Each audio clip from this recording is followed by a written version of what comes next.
Welcome to the Trusted Podcast with your host, Blake Johnson. In each episode, Blake interviews professionals in different areas of life that you need a trusted source of information, including trust and estate planning.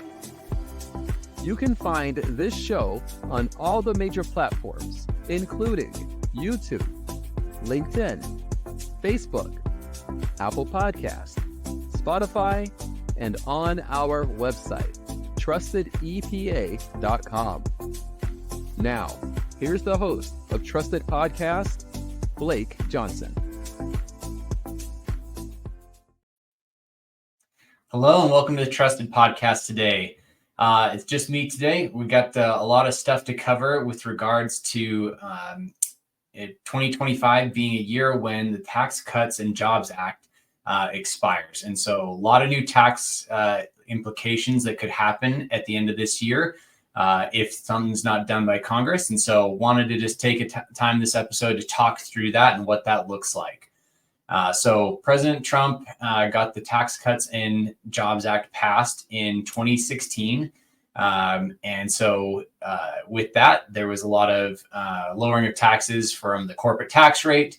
You saw the QSBS, Qualified Small Business Deduction, or QBI, Qualified Business Income Deduction, and a lot of different things that helped spurred a lot of growth.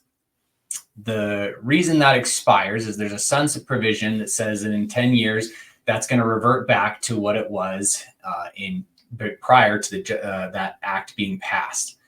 And the reason why there's a 10-year period is because that bill was passed by what's called budget reconciliation. And so just to give a brief history or overview of how laws are passed, in the Senate, in order to pass a law, you need a supermajority of 60 votes in order to get that passed.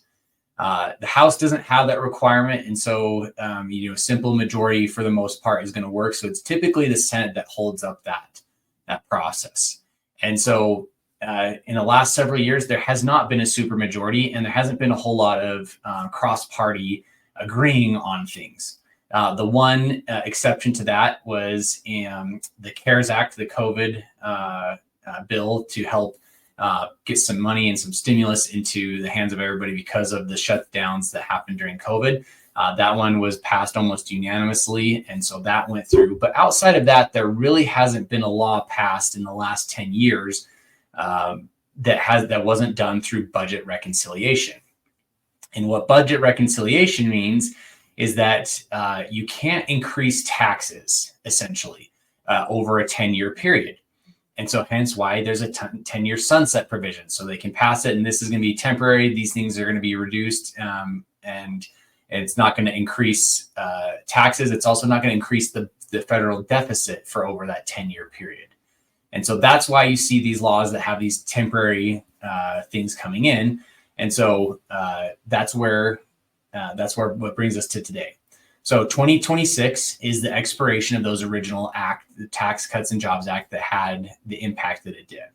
And so now that Trump is going to be back in office, he has the House and the Senate. Are we going to see something similar? Are these going to be extended? Is it going to be a new act? There is a possibility of that. I'm sure some things will get some attention, but we still have that problem of, does it increase the federal deficit? And so in order to offset maybe some of the cuts that they've talked about along the campaign trail, you do have to think about where is the increase in taxes going to come. So for instance, my world, estate taxes. In 2016, prior to this act being passed, you had estate taxes kicked in if your estate was over 5 million indexed for inflation. That started in 2011. And so with the Tax Cuts and Jobs Act, they doubled that exemption amount. So it went from roughly, it was about 5.5 million there to 11 million before estate taxes kicked in. So today, in 2025, that amount is 13.99. Why they didn't make it even 14 million, I don't know. Would have made math a lot easier. But that's what it is today. So in 2026, that is set to cut in half. So that would make it roughly 7 million per person before estate taxes kick in. with inflation for indexing next year, estimates are it'll actually be 7.1 to 7.5 million. Doesn't really make a difference. The idea is it's cutting in half. That's the majority of the issue. So does that get extended? Well, that was one of the major concessions that was done in the original bill for reducing the corporate tax rates and making those permanent, is because there was the idea that estate taxes would come in more because we're going to cut in half. And so that's what offset that. And so in order to extend that estate tax exemption staying higher, they would have to raise taxes somewhere else to account for that income or influx of taxes that would come from lowering the estate tax exemption.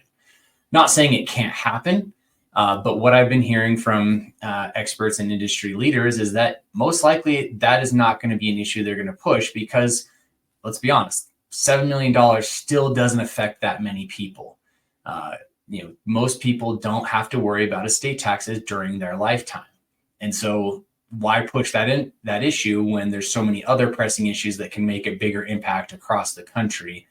That's my personal opinion. I don't think that it's going to be pushed too heavily. So what does that mean for you if you do have a taxable estate? Let's say you do have a net worth over 7 million. And so you're going to be affected by this new increase in the estate tax exemption. Well, what you want to do is you want to sit down with an estate planner and make a plan and see what you can do now. It's one of those things where you can use it or lose it. So if you have enough that you can give away the full 14 million now through trusts and different things, then you can utilize it and you maximize it. Because once you've given it away, if it was legal to give that away without being taxed when you gave it away, they can't bring it back in after the fact. But let's say you only use a portion of it. So your estate's worth 12 million, you give away 2 million. So now your estate's at 10 million. When it drops in half, you actually only have 5 million left, because it's always counting whatever you used up against that initial 7 million first. And so if you are going to make gifts, it needs to be above the amount that it's going to drop to actually maximize that effect. The hard part is if you're in that in-between stage.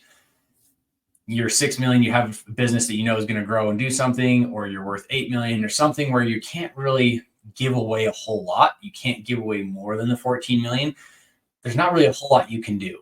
Now, there are other strategies where you can start gifting over time to get money out of your estate. There are ways to plan around that. But this is more of just, hey, be aware that this is going to happen and that you need to talk with a professional about your specific estate plan and what's going on there. So that's my update on Tax Cuts and Jobs Act expiring, the tax laws that are going to be affected at the end of 2025. It's something you want to watch, see what Congress is going to do. And if it's anything like the past years, they're probably not going to pass a bill until December, which means you have very little time to act. So make sure you're making your plans early in the year and getting things done. So, when it does come, there is a change that happens near the end of the year, you're kind of already prepared. You have things in place. That'll make things a lot easier, because we're already planning on it that December is going to be super busy. We're going to be packed, and it's going to probably be the same for any other estate planning attorney. So get that stuff done early. Don't put it off, especially if your estate is over 14 million. Other thing I wanted to bring up was what does that do with your income taxes? So Tax Cuts and Jobs Act, like I said, you have the QBI deduction. That's that 20% deduction for business owners based on your income. If that goes away, what does that look like from a tax standpoint? Maybe this year you want to maximize and show more incomes because you're going to get that distribution. Hold off making those expenses or purchases or other things to the next year till and you can kind of play that tax game too. So there's a lot of cool things you can do to make sure those planning works for you and what's going on in your life. So that's where maybe more of a CPA or an accountant question where you can work with them and see what's going on, plan those purchases, plan those investments in your business at different times to make sure that you're going to maximize the effect that you have there. So that's what I've got today. Just wanted to give you guys an update going into 2025, what that looks like and what kind of things you can expect. So that's it for now. We'll catch you next time. You've been listening in to the Trusted Podcast with your host, Blake Johnson. You can find this show on all the major platforms, including YouTube, LinkedIn, Facebook, Apple Podcast, Spotify, and on our website, trustedepa.com. Thank you for your positive reviews, comments, questions, and for sharing this show with others. Please subscribe to make sure you are notified each time a new episode is released each week.